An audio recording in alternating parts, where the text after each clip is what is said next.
Remember when Sega used to make consoles before the Dreamcast was killed by the PS2 in the early 2000s? Well, I can't say that I do, because I wasn't even alive when the Dreamcast came out, but for the sake of argument, let's assume that I was. For real though, the Dreamcast had so many cool games. From unique games made specifically for the system to ports of arcade games, the Dreamcast game library was sure to satisfy those who wanted home console experiences, as well as those who wanted to play arcade games from the comfort of their early 2000s beanbag. Today we're going to do something that I've never done before on this channel. That's right, we're going to talk about a Capcom fighting game, specifically one that first appeared in arcades and on the Dreamcast. Released in 1999, Power Stone is a 3D platform fighting game, and it's one that I'd never played before making this video. Set in a steampunk and fantasy-inspired world, the game features a colourful and wacky cast of characters who beat the crap out of each other. I've always known about Power Stone, and I think that now is the right time for me to not only play the game, but to also document my thoughts about it and its history in this video. Without further ado, let's go right into Power Stone. Normally, I have a pretty easy time finding info about the development of older games, but finding good info about the creation of Power Stone was honestly a challenge in the beginning. I suspect this is due to the game's age, and look, let's be honest, it's not like the series is relevant today, so this could also add to the difficulties associated with finding development information. However, I was able to find a retrospective article about the game that features comments from the developers, from The Guardian of all places, so I'll be presenting info from them. According to Takeshi Tezuka, the producer on the game started as a Street Fighter style side-view fighting game where you would push the stick twice in a direction to move into or out of the screen. It was only halfway through development that it changed to an overhead view. I remember how great it felt once we got the game to a place where it seemed completely different from Street Fighter. As for how the game's unique blend of steampunk and fantasy aesthetics came about, this stemmed from designer Hideaki Itsuno, who you might know as the director of games like Devil May Cry 5, Capcom vs SNK 2, and the criminally underrated Auto Modelista.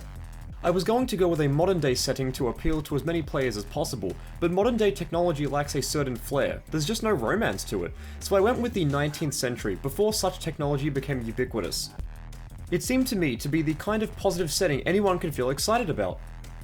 As Itsuno had worked on other fighting games prior to Power Stone like Street Fighter Alpha and Rival Schools, he wanted Power Stone to be completely different to those games and set out to create a truly unique combat system. As fighting games were becoming more and more complex, with more characters, combos, special moves, supers, etc., Itsuno wanted to make Power Stone more accessible to widen its audience. Working on 3D fighting games taught me how to retain the satisfying gameplay of a 2D fighter while providing the freedom of moving in a 3D space. But one of my aims with Power Stone was to bring my experience to something that would be well received by players other than just hardcore fighting fans. Fighting games had become incredibly niche, and ordinary gamers were no longer able to keep up. Originally, Power Stone was being developed exclusively for the obscure game console Matsushita M2, the follow-up to the 3DO. However, this console was scrapped, so Capcom decided to salvage the game by transferring all the assets made at that point to Sega's Naomi arcade board, which was very similar to the Matsushita M2 in terms of specs. Speaking of assets made, they were made by a team of 30 experienced developers within Capcom. It all started with the idea of developing a game using a team that mixed arcade developers and console developers. We wanted a project that could bring the strengths of both sides. The arcade guys were great at making fighting games, and the console guys were expert at creating 3D games. We were trying to be unlike any existing fighting game. By the way, when I say experienced developers, I really mean it, because I guarantee that a sizable portion of my audience will have heard about these guys. Akira Yasuda, Tetsuya Shibata, and Hideki Itsuno, just to name a few. Even though this was a brand new IP with no brand recognition whatsoever, Capcom threw all of its heavy hitters at the project, and I think that this was the right idea because the game turned out amazing. Power Stone features 10 playable characters who all differ wildly in appearance, so right off the bat we already have a really wacky character roster, which is excellent. The roster includes protagonist Edward Falcon, Wang Tang, Ryoma, Ayame, Rouge, Jack, Gunrock, Galuda, Kraken, and Valdas.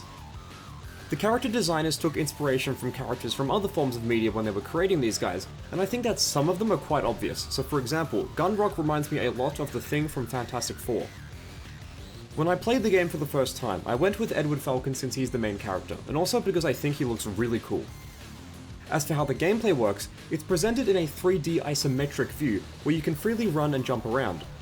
You can also perform attacks to damage your opponents, obviously, and the game encourages you to use items that you find in the environment. You can already see that the game has very quick pacing and a snappy sense of speed, and attacks can do big damage when they connect just right. During matches, the titular Power Stones will drop all around the map, and when you collect at least 3 of them, your character powers up and becomes stronger. They go Super Saiyan in a sense. These radically change the appearance of your character, helping to make them feel stronger as opposed to just look a bit cooler. Matches go until there is only one person remaining, so it's a real survival of the fittest. I also love how the game displays the map of the level you're in the bottom. This lets you not only know when a Power Stone has spawned in, but it also clearly displays where on the map it is, allowing you to nab it before anyone else can. Due to the developers wanting to make the game very simple in nature, Power Stone doesn't feature complex motion inputs. Instead, there are punch and kick buttons, and you use these to perform combos and to grab items. Speaking of items, there are a bunch of them, and while you can pick up things like crates and tables, my favourite is the minigun. Seeing such a realistic, devastating weapon be in a game like this will never not make me laugh, as it allows Edward Falcon to go absolutely wild. While the sequel allows for up to 4 players to be in a match at once, battling it all out in real time, Power Stone 1 is strictly a one-on-one game, so it's a tad more competitive in ways. My overall thoughts on the gameplay is that while simple and easy to understand, it offers enough fun and a surprising amount of depth to keep me interested for extended periods, and I'm tempted to take this game to my fighting game locals to play with the boys. It may end up looking a little bit confusing due to how much crazy stuff can be going on all at the same time on screen, but it's easier than it looks. Trust me, this game was made simple for a reason. As a result of its unique setting, colourful characters and inventive gameplay mechanics, Power Stone released to critical acclaim and strong sales. The game isn't on Metacritic unfortunately, but using the Wayback Machine we can see that it has a score of over 80% on game rankings, which is really good. I normally read out specific quotes from certain reviewers in my videos, but after reading all the reviews I could find for Power Stone, I realized that all the reviewers praised the same aspects of the game, so I'll try to summarize them here. Game critics loved not only the breakneck speed of matches, but also how accessible the game was to play. In retrospect, I've seen people compare Power Stone to Super Smash Bros., and I see why. It is a nice skill ceiling that rewards mastery of its mechanics, but you don't need to practice the game religiously for years to win a match.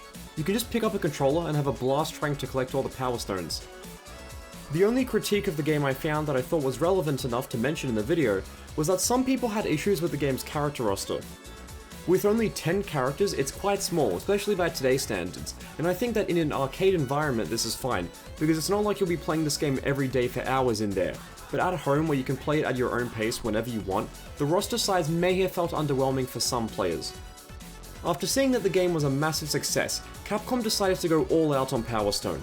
Not only did they immediately greenlight a second game that was released in 2000, but they also approved a, get this, a 26 episode long anime series. It was also dubbed into English, and it's double the length of the original Hellsing anime run. Overall, yeah, Power Stone is a pretty fun game. After having played it for the first time during the creation of this video, I had a blast playing it, and it's a major shame that the series hasn't seen any action in over a decade. Some of the original developers have publicly stated that they would love to go back to the series and create a new game for platforms like the Switch, but I guess Capcom as a whole doesn't see it as a financially viable IP, along with Dino Crisis and my beloved Killer 7. Playing Power Stone filled me with a massive sense of joy due to its fun characters and unique presentation. There's something about the childlike, almost pirate sort of imagery contained within the game that heavily resonates with me, and it reminds me a lot of when I used to play obscure fighting games on MAME as a kid. It's just a warm and fuzzy kind of feeling. Although it must be said that in late 2020, Capcom fell victim to a major data breach, and this leak included the names of many games of theirs that hadn't been announced yet at the time. And while most of these games have incorrectly listed release dates or just haven't been released at all yet, maybe there's still hope for a new Power Stone? I would love to see this series return in 4K, 60 FPS, whatever it is, as long as the series comes back in some way. And I assume you would too, considering you made it all the way to the end of the video. If you're a fan of Power Stone and you've played it before, let me know in the comments, I'd love to read them. Thanks for watching, I hope you learned something cool about the game, and I'll see you in the next one.